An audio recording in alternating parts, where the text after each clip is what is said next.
Hollywood, Bollywood, Tollywood ఇలా అన్ని వుడ్లలో horror సినిమాలు వస్తూనే ఉన్నాయి. ప్రస్తుతం మారుతి దర్శకత్వంలో ప్రభాస్ నటిస్తున్న రాజా సాబ్ సినిమాను హర్రర్ సినిమా అంటున్నారు.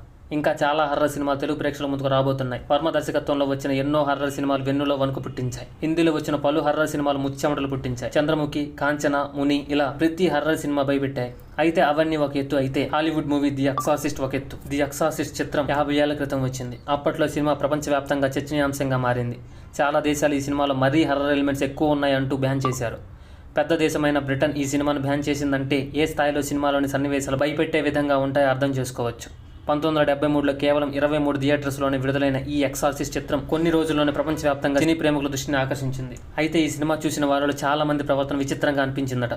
కొందరు థియేటర్లోనే వాంతులు చేసుకోవడంతో పాటు కొందరు సినిమా మధ్యలో ఉండగానే తలుపులు బద్దలు కొట్టుకుని బయటకు వెళ్లిపోయారట. కొందరు సినిమా పూర్తిగా చూసి బయటకు వచ్చిన తర్వాత కొన్నాళ్ల పాటు పిచ్చి పిచ్చిగా మాట్లాడడం, సంబంధం లేకుండా ప్రవర్తించడం చేశారట. అంతటి హర్రర్ కాన్సెప్ట్ చిత్రం ఇప్పుడు కొత్తగా అమెజాన్ ప్రైమ్కి వచ్చింది. 4K అల్ట్రా హెచ్ టెక్నాలజీతో ఇప్పుడు ది ఎక్సార్సిస్ట్ అమెజాన్ ప్రైమ్లో అందుబాటులో ఉంది. గతంతో పోల్చితే ఇప్పుడు పిక్చర్ క్వాలిటీ, సౌండ్ క్వాలిటీ మరింత బాగుంది అంటూ సినిమా చూసిన వారు నెట్టింట కామెంట్స్ చేస్తున్నారు.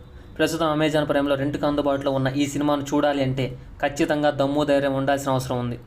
ఏమాత్రం వీక్ హార్ట్ వాళ్ళైనా ఒంటరిగా సినిమా చూసినా ప్రాణాలకే ప్రమాదం అంటూ సినిమా చూసిన వారు కొందరు అభిప్రాయం వ్యక్తం చేస్తున్నారు. అలాంటి అత్యంత భయానక హర్రర్ మూవీని చూడాల్సిన అవసరం ఉందా అంటే ఉందని చాలా మంది అంటున్నారు. భయపడుతూ సినిమా చూడడం ఇష్టపడేవారు చాలా మంది ఉంటారు. వారి కోసం ఈ సినిమా ఫుల్ మీల్స్.